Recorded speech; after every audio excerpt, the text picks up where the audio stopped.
I had a project I was asked to do to make some wooden nuts and bolts, and I took some measurements off of it. I saw that they are about 6 threads per inch, so I needed to come up with a way to do that.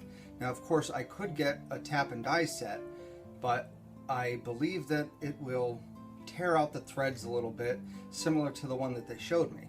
So I needed to devise a way to take a dowel like this, 1-inch dowel.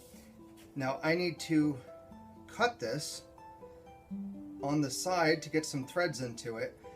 I need this to be moving across my cutter this way, but also spinning as I'm cutting.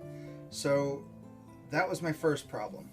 First thing that pops into my head would be that I need some sort of gear to turn this.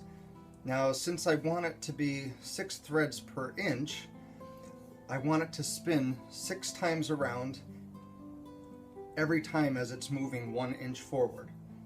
Okay, so that's where I started. I have threaded rod here. Now this is 5/16 threaded rod. This is 18 threads per inch, which makes the math kind of simple because 6 goes into 18, an even number. It goes into there 3 times. So every time that I spin this threaded rod around 18 times, it's going to move 1 inch forward. So I want, every time this spins 18 times, I want this to spin 6 times. And if they are connected together in some way, they will both be moving forward at the same pace. So 18 spins, 1 inch, 6 spins, 1 inch. That's what I need to do. So my way of doing that, I'm going to make gears on here, and I need a 3-to-1 ratio because 18 divided by 6 is 3. So if I attach a gear to here and a gear to here, I just need that 3-to-1 ratio. Now the second part of the problem is if you just use 2 gears, as you're spinning one clockwise, the other one's going to spin in counterclockwise. So we need a 3rd gear in there. The 3rd gear in the middle really doesn't matter what size it is, as long as the outer 2 gears are the right ratio. So I went onto this website, the one printed down below here. Great, you know, I could just print out some templates. I put those onto a piece of wood and trim them out. After I do that, I'm going to run it on the router table, attach this to a piece of wood, run it on the router table, and make myself a gear.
Now with all the gears done, my next thing is to figure out a contraption that will actually slide with those gears on there. Here's what I came up with. So I took some old pieces from a table saw that I had. That's where I got this part here. I figured this is going to make a nice smooth track for it to ride on. I attached the gears onto a sled that will slide back and forth on there. I made a handle here But then I also used the nut here that I could use a nut driver if I'm too lazy to crank this handle. Now here's the bigger gear. It's attached to a 1-inch coupling. So this way I could put the dowel into here, put a screw through it, and yes, I do ruin that 1 inch of dowel, but that was the easiest way I could think of to make that dowel spin. Now here's what I was speaking about. Here's a gear with 6 teeth. Here's a gear with 18 teeth. So there's my 3-to-1 ratio. That's what I needed. Every time I spin this around, it's going to be turning this threaded rod, which is attached to this end plate. As this threaded rod is turned, it's going to move that sled. Now, every time that this threaded rod is turned 18 times, this sled will move forward 1 inch. The dowel is going to be here. It's going to come through here.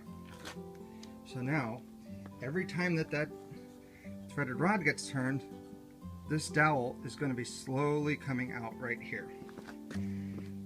Now again, because this gear ratio, every time this is turned, this one is also spinning, but it's spinning at a slower rate. So if all works, as this spins around 18 times, pulls this sled forward 1 inch, this is spinning around 6 times and also moving because it's attached to the sled. So this will be spinning around 6 times while moving 1 inch. That should give me my 6 threads per inch. Now on this end here, I just made a groove and a little stand that I should be able to slide my router into, and I'm going to try using the router and a V-notch bit, and hopefully this works. I attached my router here. I'm going to use the drill to spin it because I am feeling lazy.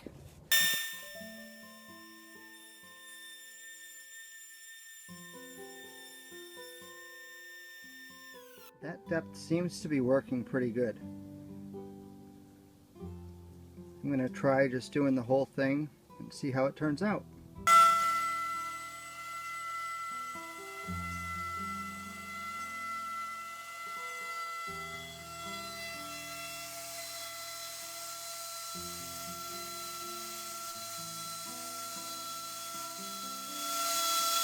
Okay, so what I noticed is the teeth are looking really good in the beginning part, but by the time you get down to the end here, they're not as good.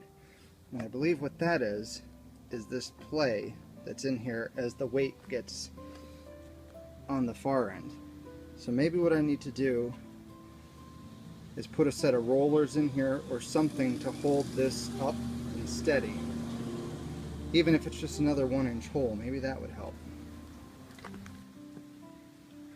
Okay, I couldn't find rollers in the house to prop this up, so here's what I came up with.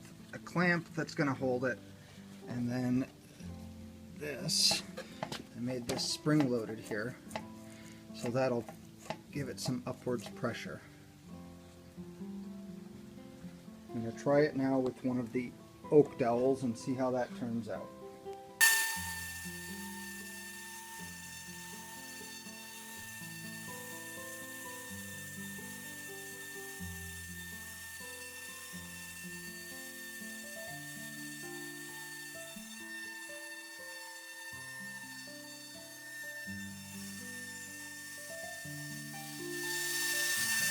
This here as pressure,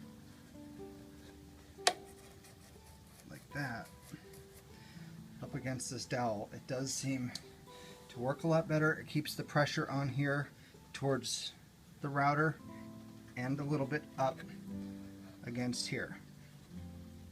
The cut seems to come out pretty consistent. I'm just going to measure that depth using a depth gauge when I take the router off. I'll write that number down, and then this way I always set it at the same depth if I'm using the 1-inch oak dowel. Okay, so here's what one of the finished bolts looks like. I'll experiment a little bit with some different size heads on here. I'm going to probably sand this down a little bit, stain it, polyurethane it maybe, but I'll continue that in the next video. Tune in next time and we'll make the nuts for it. This video is getting quite long, so I just want to finish up. We're done with the bolt. I'll show you next time how to come up with the perfect octagons on here, and hopefully we'll get the nut to work.